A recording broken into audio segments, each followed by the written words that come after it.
ও আমিরুল মুমিনিন, এই লোকটা প্রতি সপ্তাহে প্রতিদিন যখন অফিস আছে তখন যথা নিয়মে অফিসে আসে না।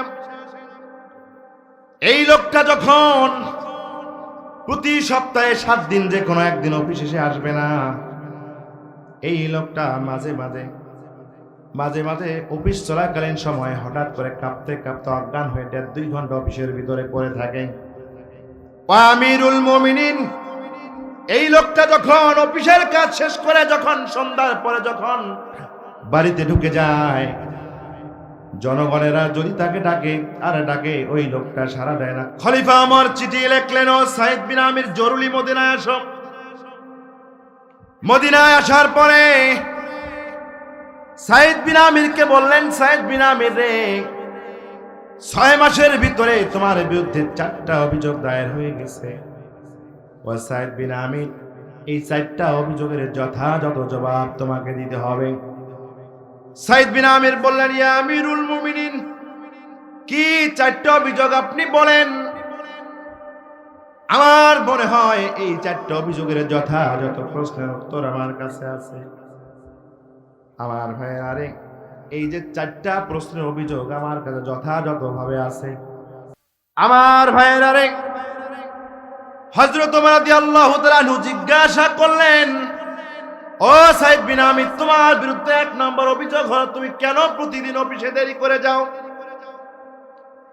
সাইদ বিন আমির বললেন, ইয়া আমিরুল মুমিনিন, আমি হিংস প্রদেশের মুখ্যমন্ত্রী হতে পারি, আমি একজন গভর্নর হতে পারি, কিন্তু আমার বাড়িতে ছোট্ট ছোট্ট 3 থেকে 4টা বাচ্চা আছে, সব মিলে 6-7টা বাচ্চা আমার।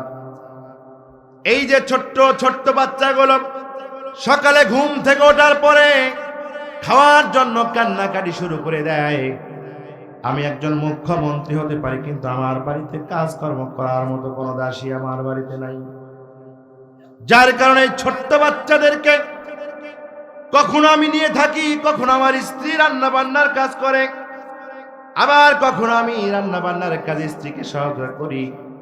এইভাবে যখন রান্না বান্না হয়ে যায়, ছোট ছোট বাচ্চাদের মুখে খাবার তুলে দেই। ওগো আমিরুল মুমিনিন, যার কারণে প্রতিদিন যথাসময়ে আমি অফিসে যেতে পারি না, আমার অফিসে যেতে দেরি হয়ে যায়। আমার ভাইয়ের, আরে হযরত ওমর বললেন, তাহলে সপ্তাহে 1 দিন কেন তুমি অফিসে যাও না, কেন অফিস ফাঁকি দাও। সাইদ বিন আমির বললেন, ইয়া আমিরুল মুমিনিন,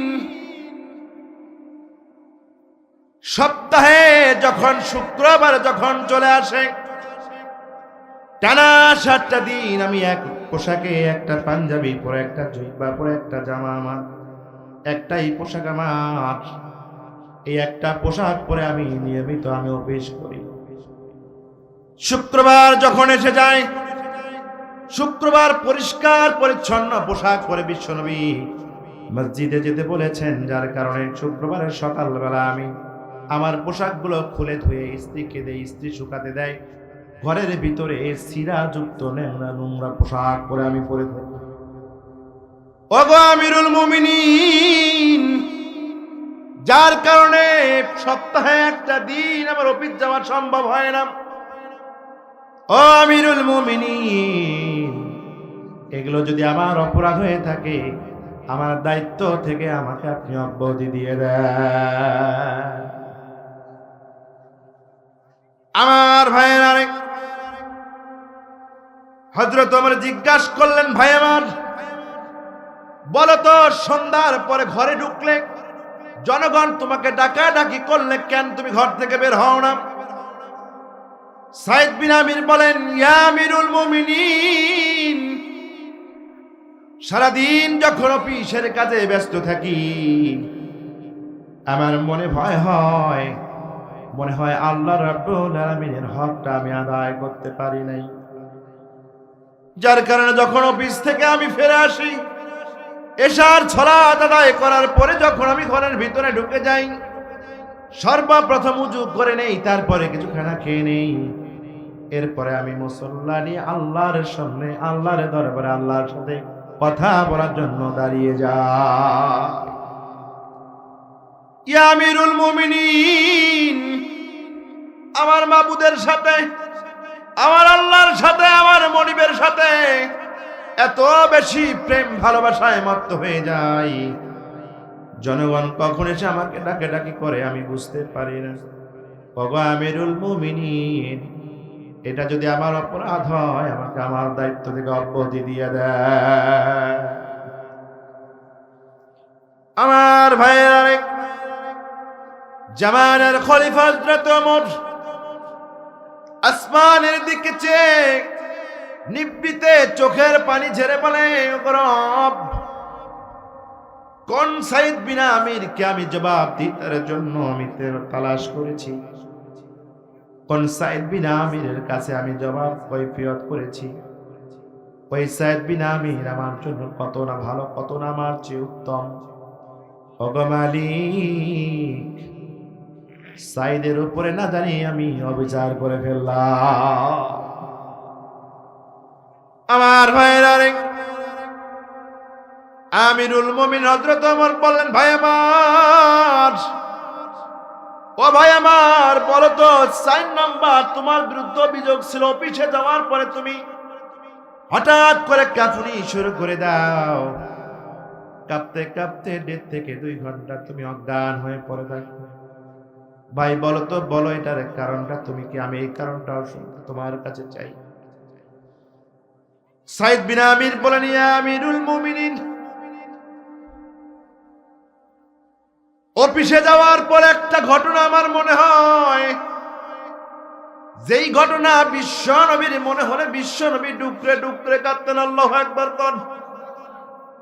ইয়া আমিরুল মুমিনিন, বিশ্ব নবী যখন মদিনায় যখন ইসলামী রাষ্ট্র যখন গঠন করেন, এই ইসলামী রাষ্ট্রকে পাহারা দেওয়ার জন্য সীমান্তে 3 জন সাহাবীর দায়িত্ব দিয়েছিলেন।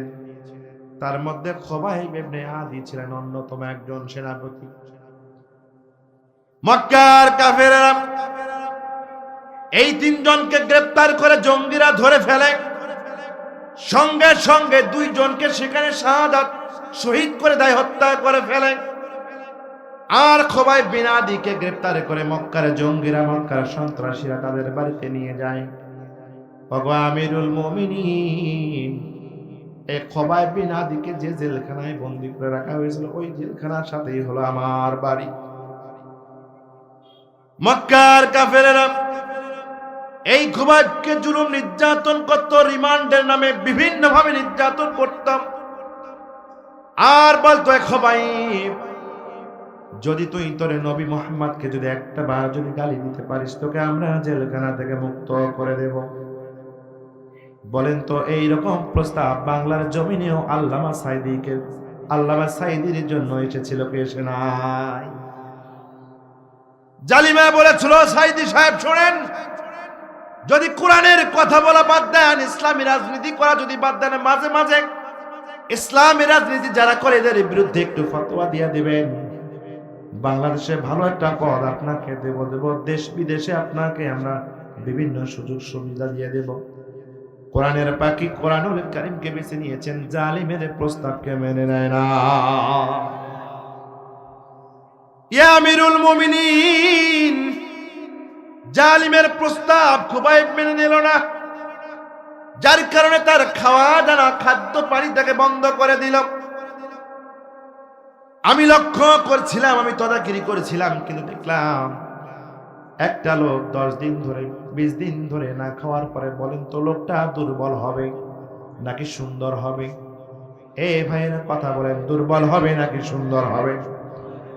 দুর্বল হয়ে যাওয়া কথা, কিন্তু আমি আশ্চর্য হয়ে গেলাম। 15-10 দিন ধরে কোনো খানা নাই, কিন্তু কি করে খুবাইবের চেহারা এত সুন্দর হয়? রহস্য জানার জন্য দরজার ফাঁকে জানালার ফাঁক দিয়ে লুকিয়ে লুকিয়ে আমি দেখতাম, নজর রাখতাম।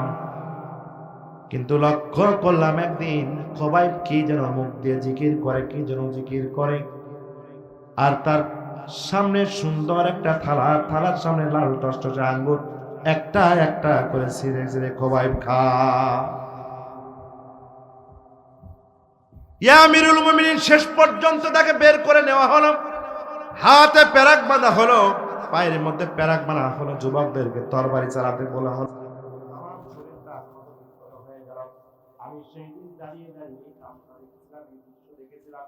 শুধু এমনটা দেখি নাই, বরঞ্চ আমি দিন না বোঝার কারণে, ইসলাম না বোঝার কারণে মাঝে মাঝে এই খুবাইবের উপর আমি জুলুম করেছি, মাঝে মাঝে নিজেও রাত্রি রোজা করেছি, মাঝে মাঝে আমিও দাঁড়িয়ে করেছি। ওগো আমিরুল মুমিনিন, আজকে আল্লাহ তাআলা আমাকে কত না সম্মান দিয়েছেন, কত না ক্ষমতার মাধ্যমে আমাকে বসায়ছেন। আমি খুবাইব যখন এসে সিংহাসনে যখন বসে যাই, আমি সাইদ যখন এসে সিংহাসনে বসে যাই, ওই যে আমার ভাই খুবাইবকে আমি এখানে মেরেছিলাম, তারা মেরেছিলাম, কিছু করতে পারি নাই। এই দৃশ্য যখন আমি দেখি, আমার মনে হয় কাল কিয়ামতের ময়দানে আল্লাহ রাব্বুল আলামিন যদি আমাকে প্রশ্ন করে না, সাইদ বিন আমিরে সেই দিন দাঁড়িয়ে দাঁড়িয়ে দৃশ্য দেখেছিস, আমার খুবাইবের সাথে তুই ব্যবহার করেছিস, আমার খুবাইব রক্তাক্ত হয়ে গিয়েছিল, কিচ্ছু করতে পারিস নাই। ও আমিরুল মুমিনিন, আল্লাহর কাছে কি জবাব দেব, আমার কাছে কোনো জবাব নাই। আল্লাহর পরে আমার শরীর থরথর করে কাঁপতে থাকে, শেষ পর্যন্ত কখন আমি বেহুশ হয়ে যাই, আমি সবাই কখনো বুঝতে পারি না। বিসমিল্লাহির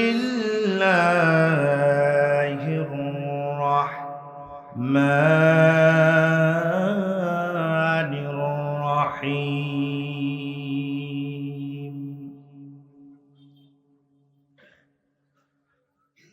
يوم تقلب وجوههم في النار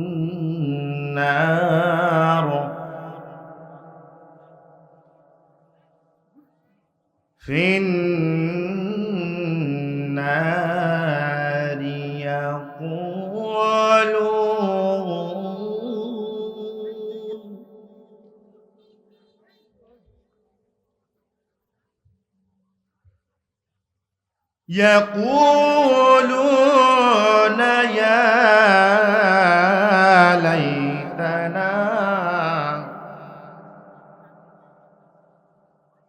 يا ليتنا أطعنا الله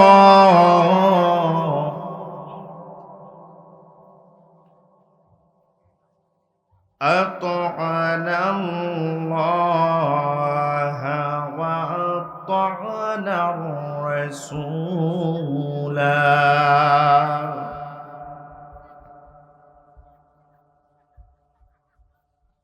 وقالوا ربنا إنا أطعنا سادتنا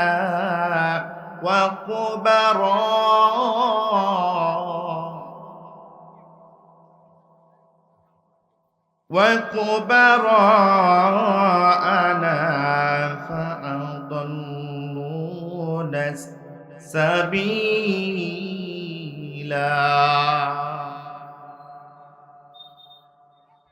صدقت يا رب العالمين. صدق رسوله الكريم.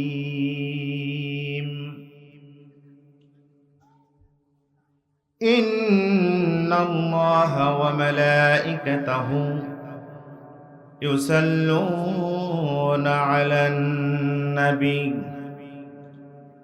يا أيها الذين آمنوا صلوا عليه وسلموا تسليما. اللهم صل على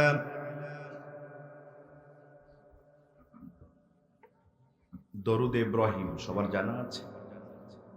জানা আছে, সকলেই বলুন আল্লাহুম্মা সাল্লি আলা মুহাম্মাদ ওয়া আলা আলি মুহাম্মাদ কামা সাল্লাইতা আলা ইব্রাহিম ওয়া আলা আলি ইব্রাহিম ইন্নাকা হামিদুম মাজিদ। আল্লাহুম্মা বারিক আলা মুহাম্মাদ ওয়া আলা আলি মুহাম্মাদ কামা বারাকতা আলা ইব্রাহিম ওয়া আলা আলি ইব্রাহিম ইন্নাকা হামিদুম মাজিদ। আমি আপনাদের জন্য কোরআনুল কারীম থেকে, কোরআনুল কারীমের 21 নম্বর পারা 33 নম্বর আয়াত, 33 নম্বর সূরা, সূরাতুল আহজাব। কি সূরার নাম? সূরাতুল আহজাব। এই সূরাতুল আহজাবের 66 এবং 67 নম্বর আয়াত। কয়টা আয়াত? কথা বলেন, কথা বলেন। 2টা আয়াত আমি আপনাদের কাছে তেলাওয়াত করেছি। এখান থেকে সংক্ষেপে কিছু কথা বলবো, আল্লাহ যেন তৌফিক দান করে। আরো জোরে দোয়া করে দেন আমার ভাই। এই সূরার ভিতরে মোট আয়াত রয়েছে 73টি। কতটি? রুকু রয়েছে 9টি।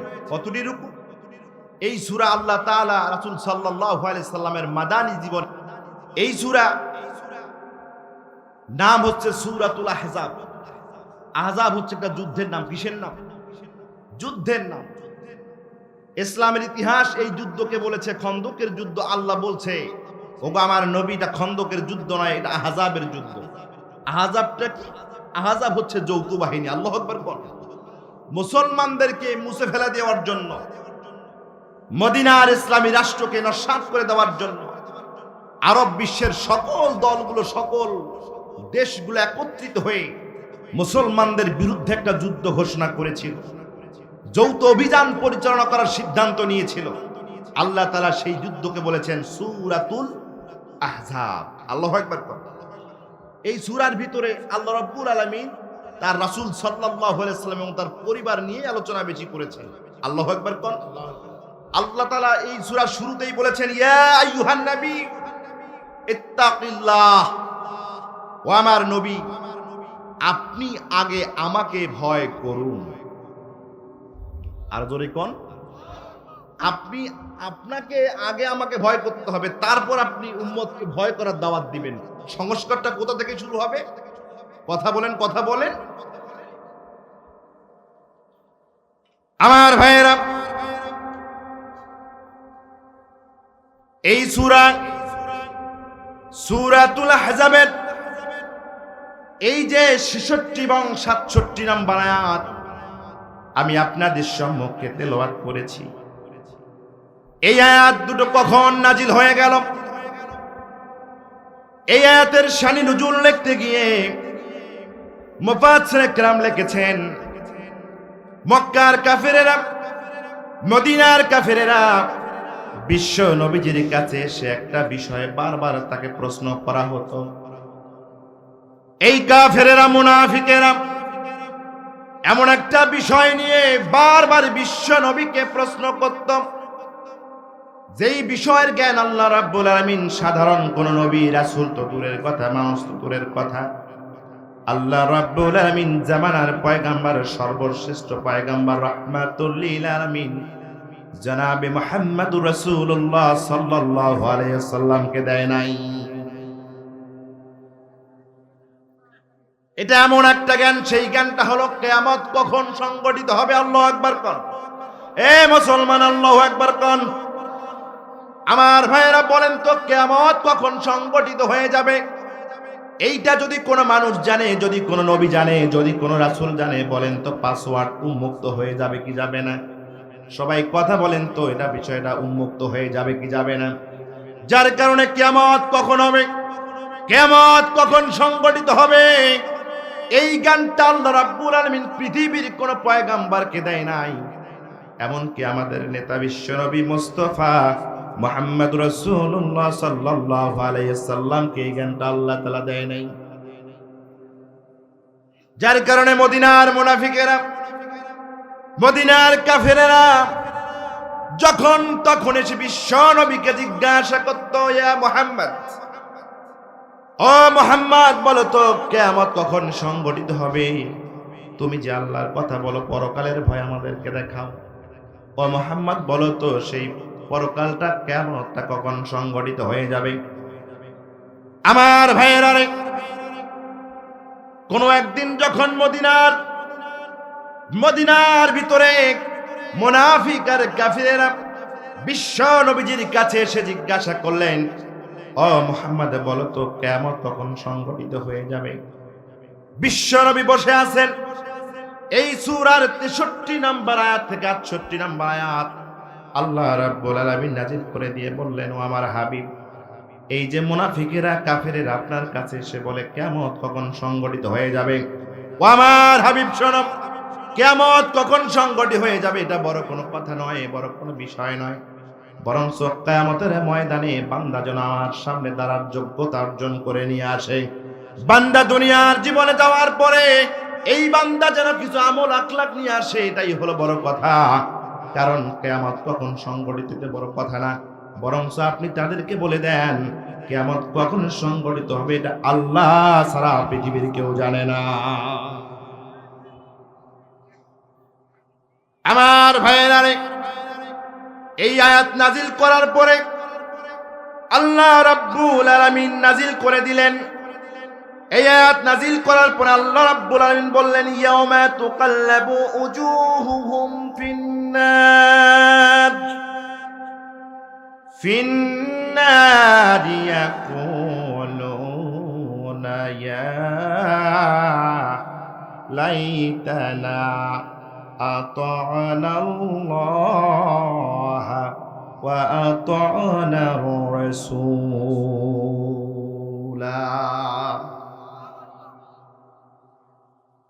আমার ভাইয়ের আল্লাহ রাব্বুল আলামিন বললেন, ও আমার হাবিব, যেই মানুষগুলো কিয়ামত সম্পর্কে আপনাকে প্রশ্ন করে কিয়ামত কখন হবে আপনি বলে দেন কিয়ামতের জ্ঞান আল্লাহ তাআলার কাছে ছাড়া আর কারো কাছে নাই।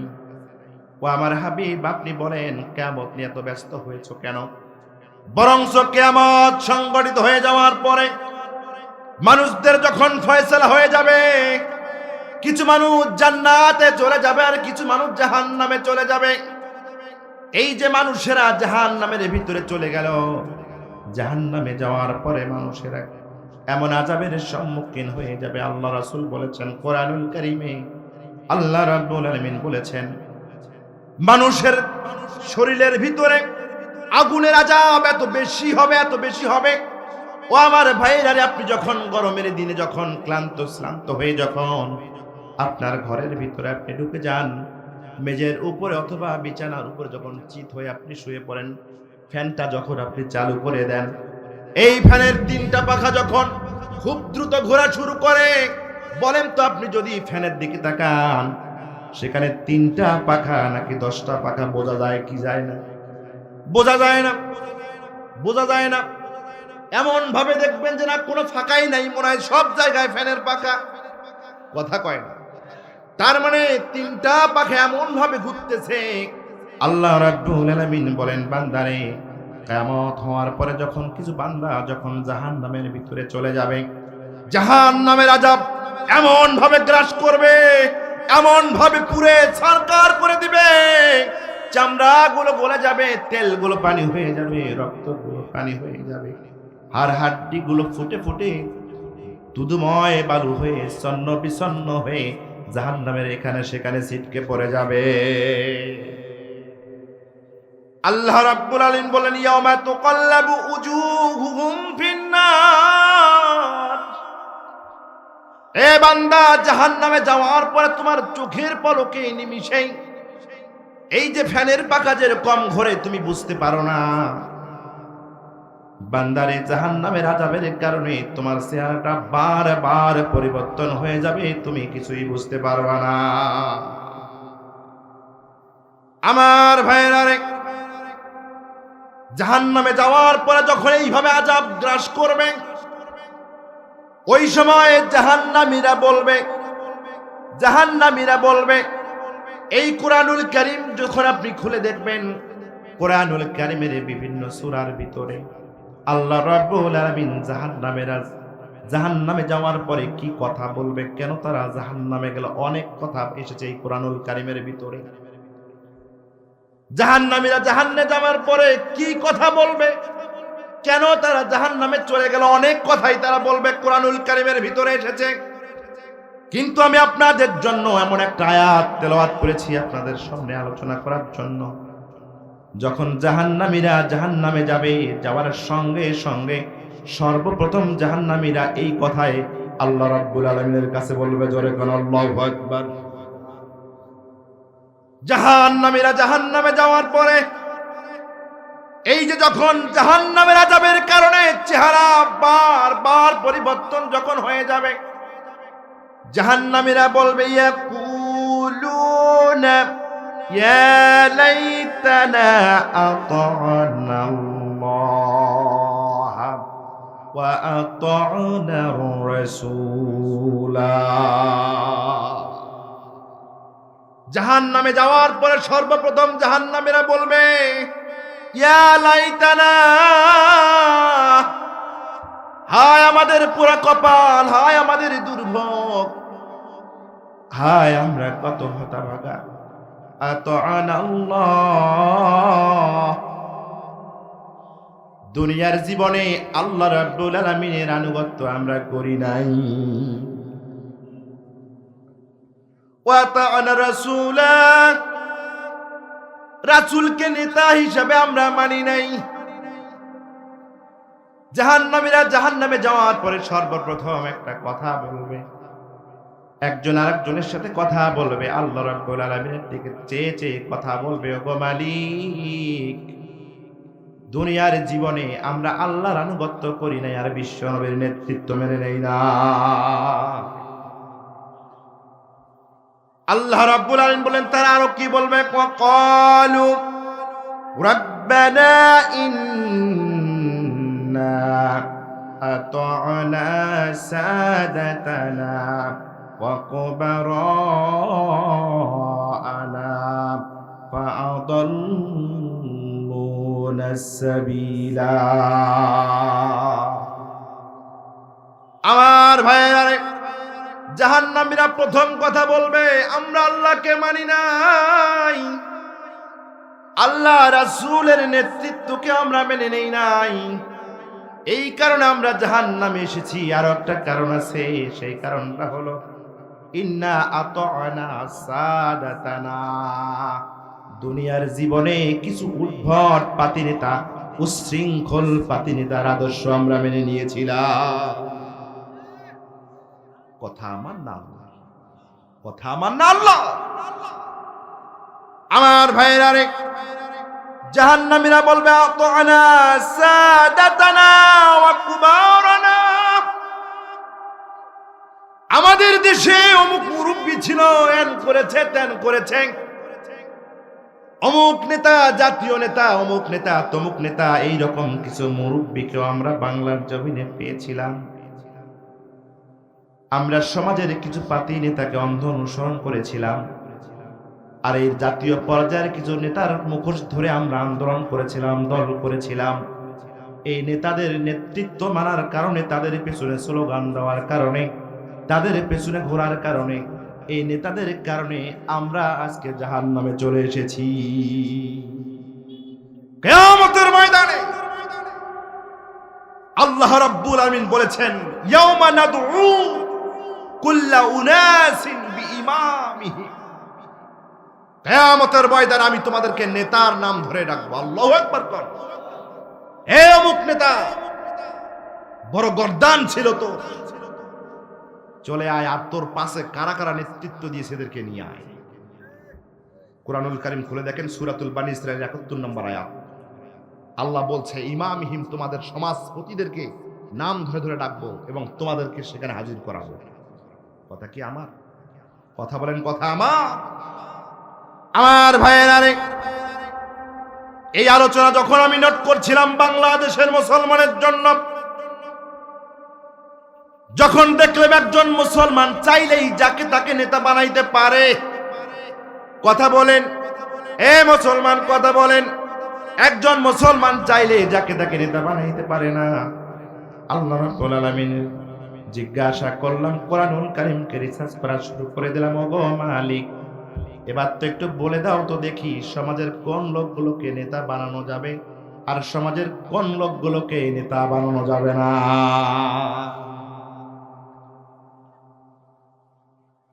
কুরআনুল কারীমে কোন মানুষদেরকে নেতা বানা যাবে আর কোন মানুষদেরকে নেতা বানা যাবে না, এটা একটু খোঁজা শুরু করলাম। খুঁজতে খুঁজতে অনেক পয়েন্ট পেয়েছি, আমি অত পয়েন্ট কথা বলবো না, কষ্ট হচ্ছে আপনাদের। একটা দুইটা করে পয়েন্ট করে আমরা আখিরি মোনাজাতে যাব, কষ্ট হবে। আমার সাথে থাকবেন সবাই। সামনে আমাদের নেতার দরকার আছে না নেই? আজকে জেনে যেতে হবে। আজকে কি করতে হবে? জেনে যেতে হবে। কোরআন রিসার্চ করা শুরু করে দিলাম। কোন চরিত্রের মানুষগুলোকে নেতা বানানো যাবে না, কোরআন খুঁজতে খুঁজতে সর্বপ্রথম যেটা পেয়ে গেলাম, আল্লাহ রাব্বুল আলামিন বলছেন, ও আমার মুমিনেরা, ও আমার গোলামেরা, ও আমার মুসলমান বান্দারা, শোনো শোনো শোনো, তোমরা যখন সমাজে নেতা বানাবা, ইমাম নির্বাচন করবা, যখন জনপ্রতিনিধি বানাবা, তখন অবশ্যই কখনো সীমা লঙ্ঘনকারী কোন ফাসাদ ব্যক্তিকে তোমরা নেতা বানাবা না। আল্লাহ রাব্বুল আলামিন বলছেন, ওয়ালা তুতিউ আমরাল মুসরিফিনাল্লাযীনা ইফসিদুনা ফিল আরদি ওয়ালা ইউসলিহুন। আল্লাহ রাব্বুল আলামিন বললেন সূরাতুশ শুআরা 51 নম্বর আয়াত, 52 151 152 নম্বর আয়াতে বললেন, আমার বান্দারা, ওয়ালা তুতিউ আমরাল মুসরিফিন, এ আমার বান্দারা শোনো শোনো শোনো, যারা কালেমার পতাকা বাহী, যারা মুসলমান, যারা আল্লাহ ওয়ালা, যারা মুসলমান ঈমান তোমরা যারা এনেছো, কশিন কালেও তোমরা ওই লোককে নেতা বানাবা না, ওই লোকের আনুগত্য তোমরা মেনে নিবা না। আল্লাযীনা ইউফসিদুনা ফিল আরদ, জমিনের ভিতরে যারা ত্রাস সৃষ্টি করে, জমিনের ভিতরে যারা ফাসাদ সৃষ্টি করে, ওয়ালা ইসলিহুন, যেই লোকগুলা জমিনের ভিতরে ফাসাদ সৃষ্টি করে আবার সমাজের ভিতরে শান্তি প্রতিষ্ঠা করতে চায় না, আমার মুসলমানেরা, কশিন কালেও এই চরিত্রের মানুষদেরকে তোমরা নেতা বানাবা না। এই জায়গায় আল্লাহ তাআলা বলেছেন, আল্লাযীনা ইউফসিদুনা ফিল আরদ। ইউফসিদুন, ইউফসিদুন শব্দটার মূল শব্দ হচ্ছে আল ফাসাদ। ফাসাদ, ফাসাদ মানে হচ্ছে বিশৃঙ্খলা সৃষ্টিকারী, বিশৃঙ্খলা করা। আমরা অনেক সময় বলি না, এই লোকটা একবারে সমাজে একটা ফাসাদ মার্কা লোক, যেখানেই যাবে সেখানেই শুধু একটা না একটা ভেজাল পাকেয়ায় থাকবে, বলি না? ফাসাদ মানে হচ্ছে বিশৃঙ্খলা সৃষ্টিকারী। আমার ভাইয়েরা, আপনারা একটু লক্ষ্য করুন, বুঝবেন, যাহা আল্লাহ তাআলার আইন তাহাই সুশৃঙ্খল, আর যাহা মানুষের বানানো অথবা শয়তানের আইন সেটাই বিশৃঙ্খলা। কথা বুঝতেছেন? এই যে দেখেন, মেয়েরা ঘরে থাকবে, ঘরের কাজ করবে, বাহিরে গেলে পর্দা করে যাবে, এটা শৃঙ্খলা না বিশৃঙ্খলা? কথা বলেন। আইন কার? আল্লাহ। এবার পুরুষেরা মাঠে কাজ করবে, অফিসে কাজ করবে, হাট বাজার সবকিছুই করবে, এটা শৃঙ্খলা না বিশৃঙ্খলা? আইন কার? কথা বলেন। আল্লাহ ভাই। ছোটরা বড়দেরকে সালাম দিবে, শ্রদ্ধা করবে, বড়রা ছোটদেরকে স্নেহ করবে, শাসন করবে, শৃঙ্খলা না বিশৃঙ্খলা? আইন কার? যারা ব্যবসা করেন, যারা চাকরি করেন, চাকরিতে ফাঁকিবাজি দেয়া যাবে না, ব্যবসা করলে ভেজাল খাদ্য বিক্রি করা যাবে না, এটা শৃঙ্খলা না বিশৃঙ্খলা? সবাই কথা বলতেছেন না? কিন্তু এটা শৃঙ্খলা না বিশৃঙ্খলা? আইন কার? আরো জোরে বলেন, আইন কার? আর এর উল্টো যেটা হবে সেটাই বিশৃঙ্খলা। এজন্য এই ফাসাদ শব্দের অর্থ রয়েছে 19টি। মূল অর্থ হচ্ছে ফাসাদ মানে বিশৃঙ্খলা করা, বিশৃঙ্খলা সৃষ্টি করা। এজন্যই ফাসাদ শব্দের মূল অর্থ মুফাসসির কেরাম নির্ণয় করেছেন, এর মূল অর্থ হচ্ছে ফাসাদ মানে আল্লাহর বিরুদ্ধে আইন তৈরি করা। যেই ব্যক্তি বা যারা আল্লাহর বিরুদ্ধে আইন তৈরি করবে এরাই সমাজে ফাসাদ সৃষ্টি করবে। কথা বুঝতেছেন? কথা বুঝতেছেন? আল্লাহ রাব্বুল আলামিন বলেন, ওয়ালা তুতিউল আমরুল মুসরিফিন আল্লাযীনা ইউফসিদুনা ফিল আরদি ওয়ালা ইসলিহুন। এ বাংলার মুসলমানেরা শোনো, ওই ব্যক্তিকে নেতা মানা যাবে না, ওই ব্যক্তিকে মেম্বার, চেয়ারম্যান, এমপি, মন্ত্রী, প্রেসিডেন্ট বানানো যাবে না। যারা আল্লাহর আইনের বিরুদ্ধে আইন পাশ করে, মুসলমানেরা কশিন কালে তোমরা তার আনুগত্য করবে না, তাকে নেতা মানবা না। আমার ভাইয়েরা, 2 নম্বরে যে ইনফরমেশন পেয়েছি, আল্লাহ রাব্বুল আলামিন বলেছেন, ও বান্দারে, সমাজের ভিতরে যারা জুলুম করে, বান্দাদের উপরে, মানুষের উপরে যারা জুলুম করে, এই জালিম মার্কা যার চরিত্র আছে, এই জালিমদেরকে কখনো সমাজের নেতা বানানো যাবে না। আল্লাহ রাব্বুল আলামিন বললেন, ওয়া ইয ইবতালা ইব্রাহিম রাব্বুহু বিকালিমাতিন ফাআতাম্মাহুন্না ক্বালা ইন্নী জাইলুকা লিন্নাসি ইমামা।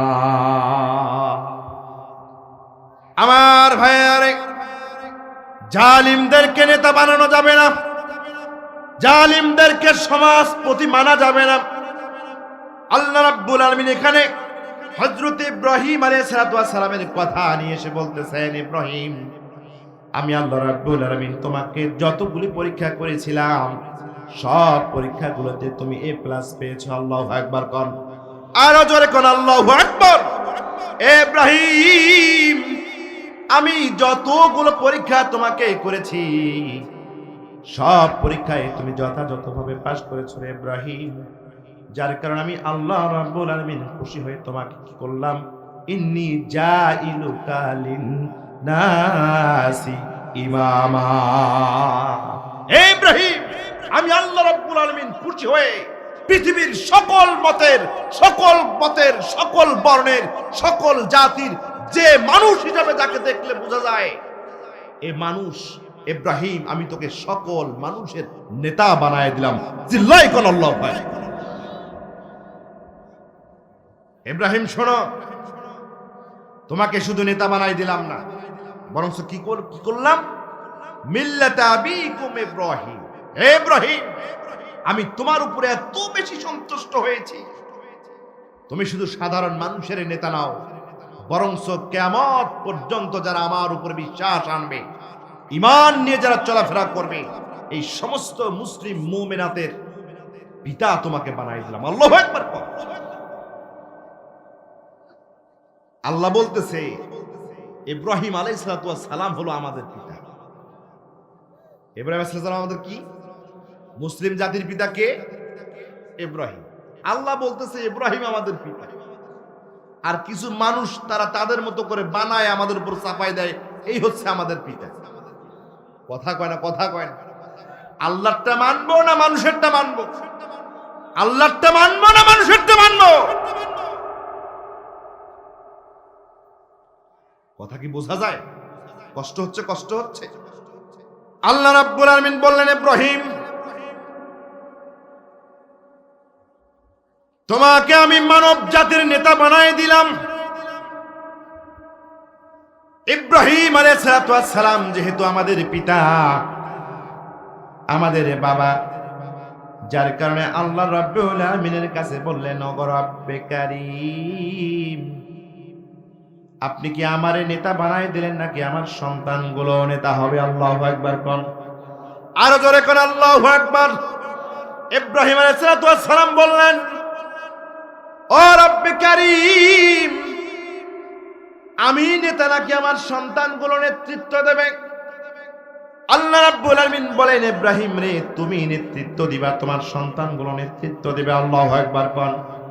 কিন্তু ইব্রাহিম শুনে রাখো, লা ইয়ানালু আহদিজ জালিমিন, তোমার সন্তানের মধ্য থেকে যারা জালিমের চরিত্র যাদের কাছে থাকবে, আমি আল্লাহ রাব্বুল আলামিন কোশ্চিন কালেও তার নেতা বানাবো না। আল্লাহ রাব্বুল আলামিন ফতোয়া দিলেন, যারা জালিম এদের নেতা আমি যেহেতু বানাই না, সুতরাং সমাজের ভিতরে এদের নেতা হওয়া, নির্বাচন করা, মুসলমানদের সামনে নেতৃত্ব নেওয়ার জন্য নমিনেশন নেওয়া এদের জন্য হারাম। কথা কয় না। আল্লাহ বলছে আমি জালিমদেরকে নেতা বানাবো না। তার মানে মনে হয় মুসলমানদের পাওয়ার আছে। আল্লাহ আপনি বানান না বানান নাই, আমরা ঠিকই আমাদের জালিমদেরকে আমরা নেতা বানাবো। কথা বুঝতেছেন? কথা বুঝতেছেন? যেটা আল্লাহ করবে না সেটা জায়েজ জায়েজ জায়েজ জায়েজ। সুতরাং এই বাংলাদেশে বিগত 14 বছরে আওয়ামী লীগ প্রমাণিত হয়েছে, বিশ্বের কাছে প্রমাণিত হয়েছে এরা স্বৈরাচার, এরা জালিম, এতে কোনো সন্দেহ নাই। এই দলটা বাংলাদেশের জন্য জালিম, এটা বোঝার জন্য অন্য দেশে যাইতে হবে না, কারো কাছে যাইতে হবে না। এই আওয়ামী লীগ সরকার যে জালিম, এর বাস্তব প্রমাণ আমি নিজেই।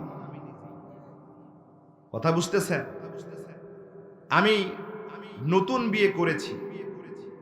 নতুন বিয়ে করার পরে আমি চাকরির জন্য বাহিরে, ভালো করে শুনুন, প্রায় দীর্ঘ 4টা মাস বাহিরে। সামনে সুযোগ হলো বাসায় যাব, বউর সাথে কথা হয়, কবে আসবা, হয় না এরকম।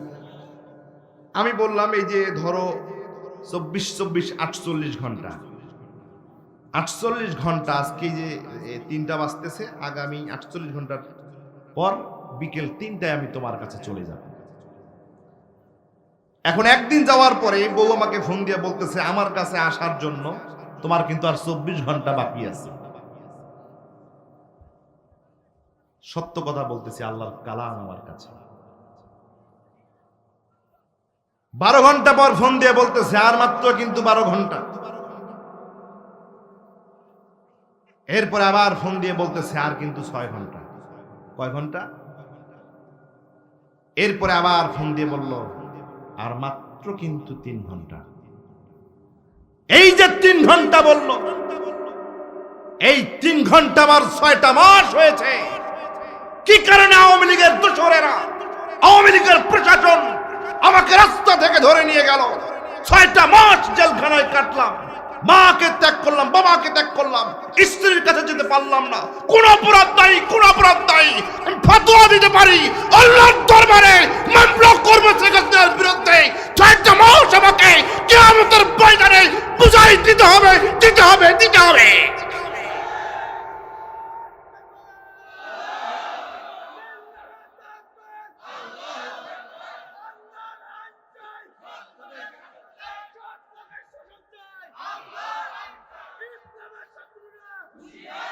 থামেন, আল্লাহ তাআলা কবুল করুক, জোরে কেন আমিন। আওয়ামী লীগ সরকার যে জালিমের বাস্তব প্রমাণ আমি। আল্লাহর দপ্তরে আমার মামলা আছে, আর আল্লাহর ফতোয়া হচ্ছে আমি কোন জালিমকে নেতা বানাবো না।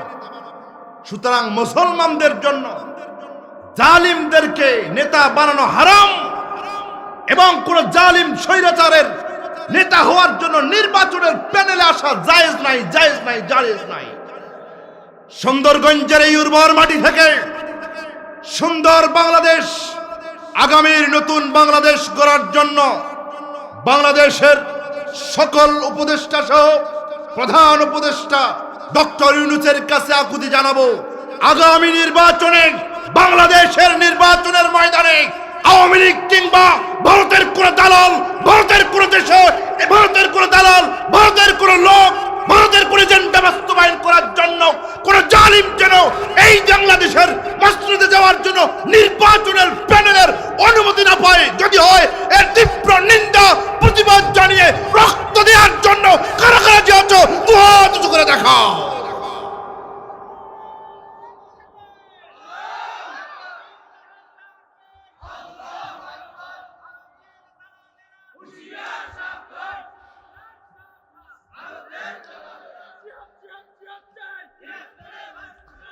আমার ভাইয়েরা রে,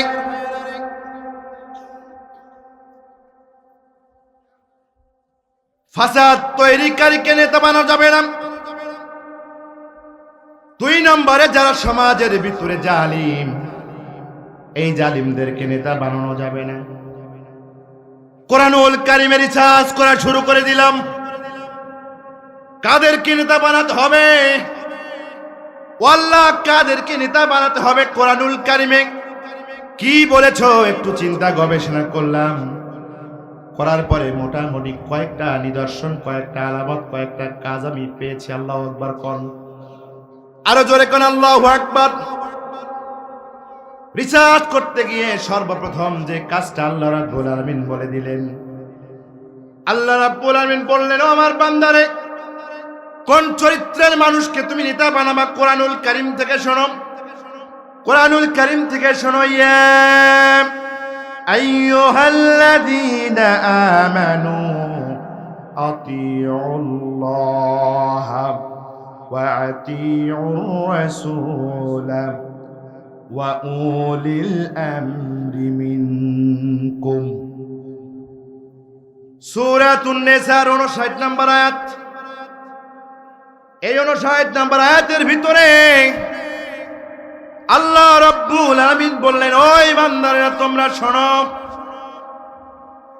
আতিউল্লাহ, তোমরা আল্লাহর আনুগত্য করো, ওয়া আতিউর রাসূল, তোমরা আমার রাসূলের আনুগত্য করো। আল্লাহু আকবার কোন। এরপরে আল্লাহ রাব্বুল আলামিন বলেন, ওয়া উলিল আমরি মিনকুম, যারা উলিল আমর মুসলমানেরা তোমরা তার আনুগত্য করো। জোরে কোন সুবহানাল্লাহ। আনুগত্য করতে হবে কার? 2 নম্বরে রাসূলে, 3 নম্বরে উলিল আমরি মিনকুম।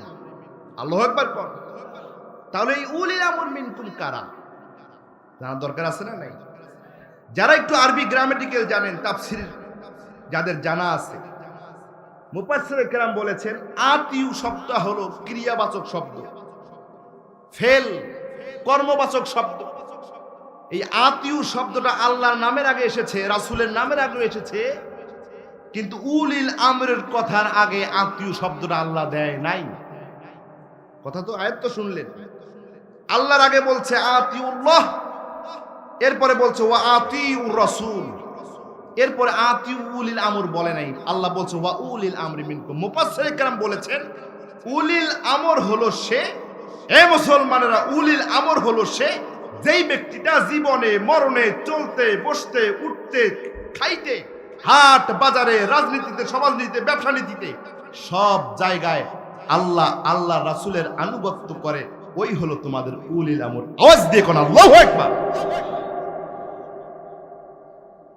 তাইলে উলিল আমর হচ্ছে যেই লোকটা আল্লাহর আনুগত্য করে, রাসূলের আনুগত্য করে, ইনি হচ্ছে উলিল।